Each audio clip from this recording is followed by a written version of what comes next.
केशर मिल या परिसरात असणाऱ्या साई-आनंद प्लाझा आणि नवनीत भारत या इमारतींमध्ये राहणारे नागरिक गेल्या अनेक वर्षांपासून महानगर गॅसच्या प्रयत्नात होते, परंतु त्यांना यश मिळत नव्हतं.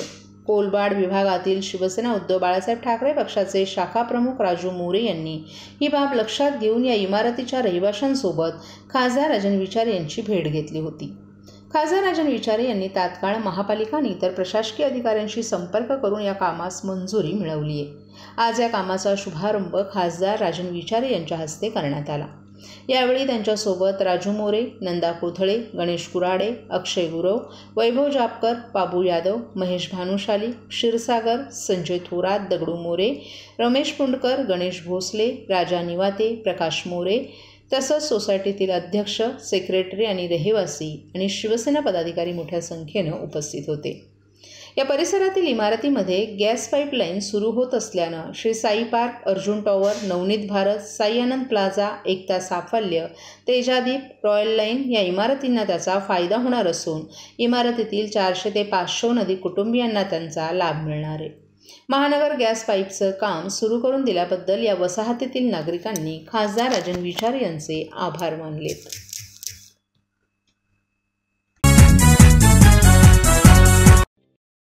ठाणेकर मालमत्ता करदात्यांसाठी करातील व्याज माफी अभय योजना 31 डिसेंबर 2023 पर्यंत मालमत्ता करावरील 100% व्याज माफ. तसेच 1 जानेवारी ते 15 जानेवारी 2024 या कालावधीमध्ये मालमत्ता करावरील 75% व्याज माफ. त्याचप्रमाणे 16 जानेवारी ते 31 जानेवारी 2024 या कालावधीमध्ये मालमत्ता करावरील 50% व्याज माफ. तरी सदर व्याज माफीच्या अभय योजनेचा ठाणेकर करदात्यांनी लाभ घ्यावा.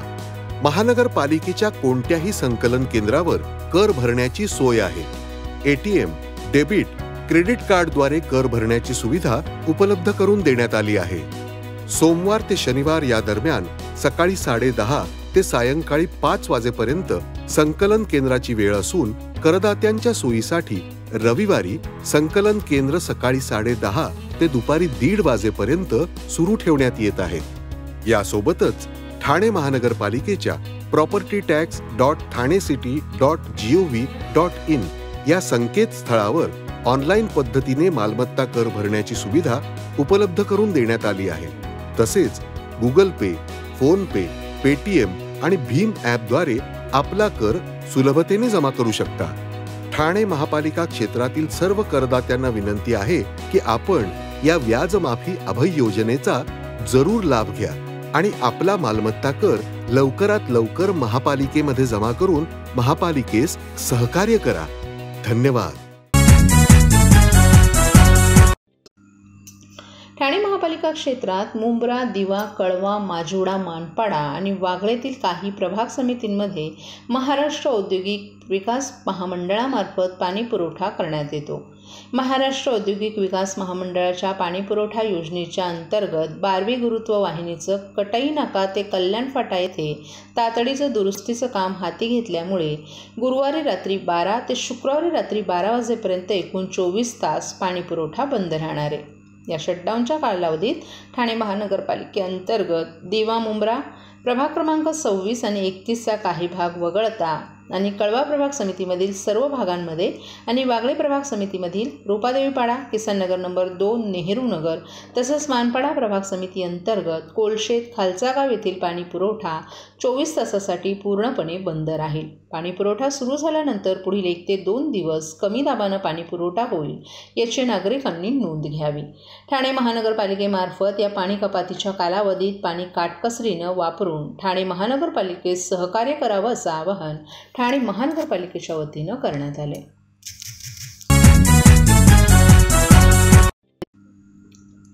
आमदार अनिल बाबर यांच्या निधनानं आपण खऱ्या अर्थानं शिवसेनेच्या समाजकार्याचा वसा चालवणारा एक अतिशय प्रभावी असा लोकप्रतिनिधी गमावला आहे अशा शब्दात मुख्यमंत्री एकनाथ शिंदे यांनी आपल्या शोकभावना व्यक्त केल्यात.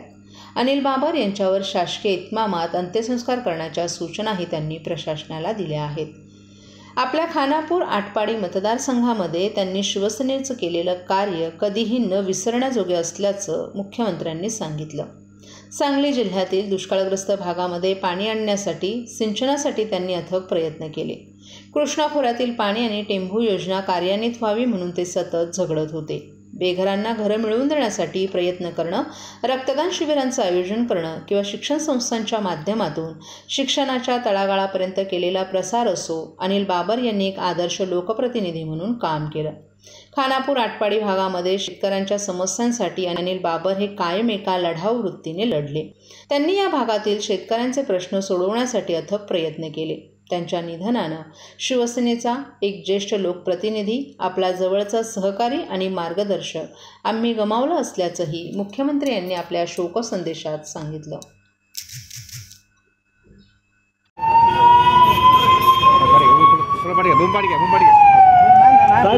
सर, अनिल बाबर यांचं निधन झालेलं आहे, आपण निघालेले आहात, काय वाटतं, आपल्या काय प्रतिक्रिया?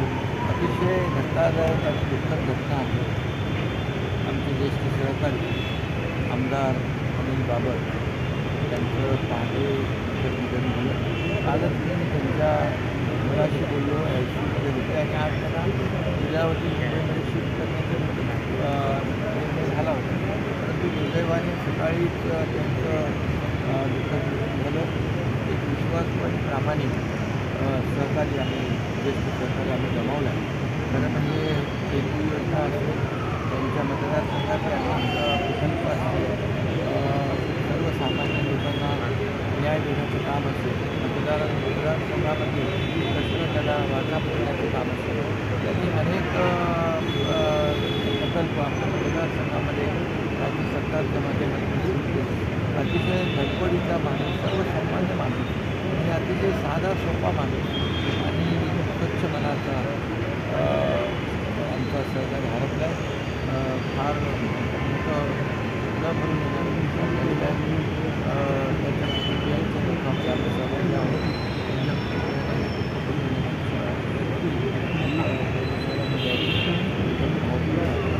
तर शिवसेना संघटनेचं कसं नुकसान झालं?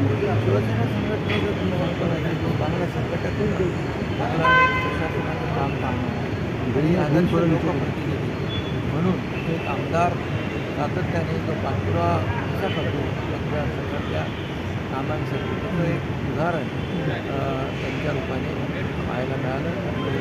आणि एक विश्वासू आणि संघटन चांगला कार्यकर्ता करतो. Thank you sir.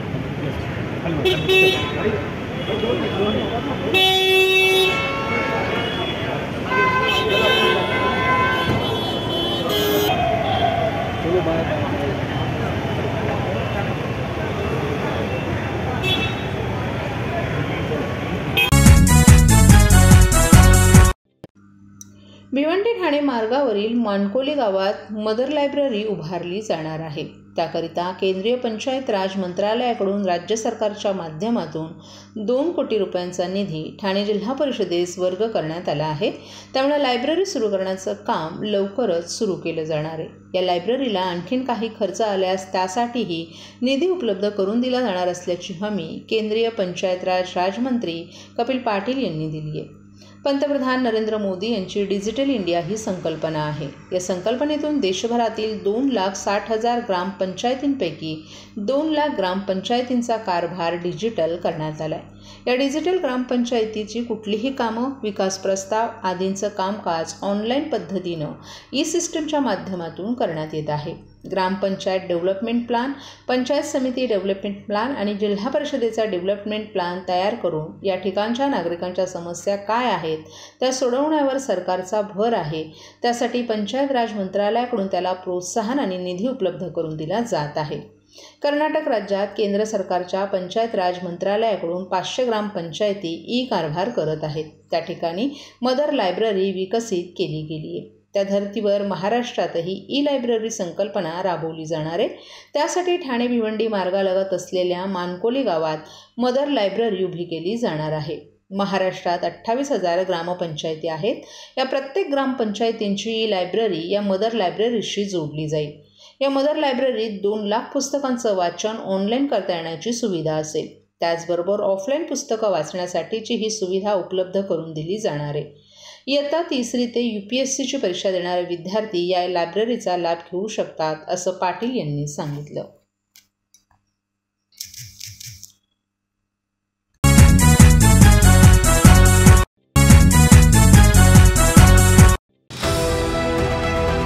RJSB सौर शक्ती कर्ज.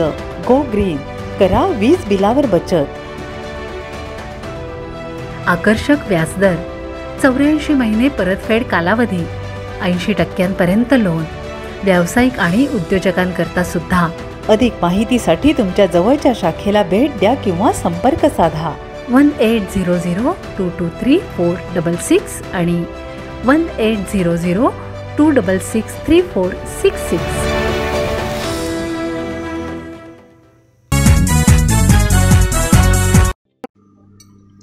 अनधिकृत बांधकामांवर कारवाई करण्याचे आदेश दस्तूरखुद्द मुख्यमंत्री एकनाथ शिंदे यांनी देऊनही ठाणे शहरात राजरोसपणे अनधिकृत बांधकामं सुरू असल्याचा बंडाफोड आमदार संजय केळकर यांनी पुराव्यानिशी ठाणे महापालिका आयुक्त अभिजित बांगर यांच्या समोर केलाय. घोडबंदर परिसरातील धर्मवीर नगर येथील तुळशीधाम भागात महापालिकेची जागा बळकावून चक्क कंटेनर शाखा उभारण्यात आली आहे.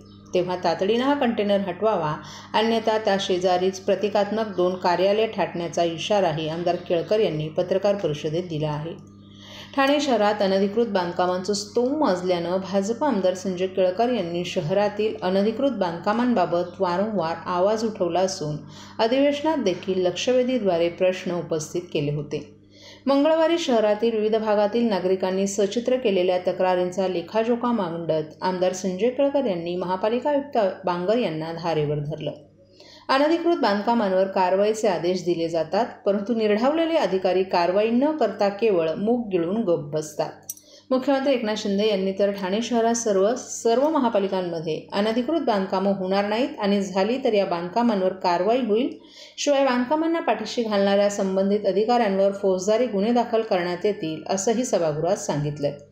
ही घोषणा हवेत विरता कामा नये. अशा अनधिकृत बांधकामांवर प्रत्यक्षात कारवाई होणं गरजेचं असल्याचं आमदार केळकर यांनी बजावलंय. धर्मवीर नगर येथील तुळशीधाम भागात ठाणे महापालिकेच्या जागेवर अतिक्रमण करण्यात आल्याचंही आमदार केळकर यांनी सचित्र दाखवलं. 2021 साली याच जागेवर छोटं कंपाऊंड टाकून लोकोपयोगी मूलभूत सोयीसुविधांसाठी वापर करण्याची सूचना केली होती. महापालिकेनंही या ठिकाणी स्वतःचा फलक लावून अतिक्रमण न करण्याचे निर्देश दिले होते. तरीही 24 जानेवारी रोजी या ठिकाणी भला मोठा कंटेनर ठेवून 27 जानेवारी रोजी त्या कंटेनरवर झेंडा आणि फलक झलकवण्यात आल्याचं आयुक्तांच्या निदर्शनास आणताच आयुक्तांनी तात्काळ फोनाफोनी करून कारवाईचे आदेश दिल्याचंही केळकर यांनी सांगितलं. दरम्यान राजरोसपणे अतिक्रमण करण्याची इतकी हिंमत होतेच कशी, तेव्हा तातडीनं ही अनधिकृत कंटेनर शाखा हटवावी, अन्यथा याच ठिकाणी 2 प्रतिकात्मक कार्यालय थाटण्याचा इशारा आमदार केळकर यांनी दिलाय. मुख्यमंत्री एकनाथ शिंदे तसंच सरकारनंही कुणीही असो अतिक्रमणांवर कारवाई केलीच पाहिजे असंही आमदार केळकर यांनी सांगितलं. कारवाई करणार आणि त्यामुळे मी आयुक्तांना स्पष्ट सांगितलंय, एकतर आपण हा कंटेनर त्या ठिकाणाहून हलवा, अन्यथा प्रतिकात्मक त्या ठिकाणी आणखीन 2 कार्यालय उघडली जातील आणि त्याच्यावर तुम्ही मज्जाव करू शकणार नाही. हा प्रतिकात्मक असेल. जर तुमची कंटेनर हलवण्याची हिंमत नसेल तर त्या ठिकाणी दुसरे देखील कार्यालय निर्माण केली जातील. अशा प्रकारे स्पष्ट शब्दामध्ये आयुक्तांनी देखील 2दा सांगितल्यानंतर देखील अधिकाऱ्यांनी अजून कारवाई केलेली नाही. त्याच्यामुळे माझी माननीय मुख्यमंत्री आणि शासनाकडे विनंती आहे की याच्यावर शासनाने देखील कडक आदेश दिले पाहिजे की कुठल्याही अपार्ट फ्रॉम कुठल्याही पक्ष असो अशा पद्धतीने लोकांना जर असं निदर्शनास आलं तर ते योग्य ठरणार नाही आणि अशा पद्धतीचं अतिक्रमण हे लोकांना त्या ठिकाणी सोयीसुविधापासून वंचित केल्यासारखं आहे. त्या ठिकाणी पोलीस चौकी, त्या ठिकाणी जिम आणि बाळगोपाळांसाठी लहान मुलांसाठी खेळणी की ज्याच्यामध्ये त्यांना तिथे खेळता येईल, बागडता येईल, अशा प्रकारचा प्रस्ताव देखील होता आमचा आणि त्या ठिकाणी असं अतिक्रमण झालं आहे. त्याच्यावर तातडीने कारवाई करावी अशी मी भूमिका घेऊन त्यांना स्पष्ट सांगितलेलं आहे. दुसरा विषय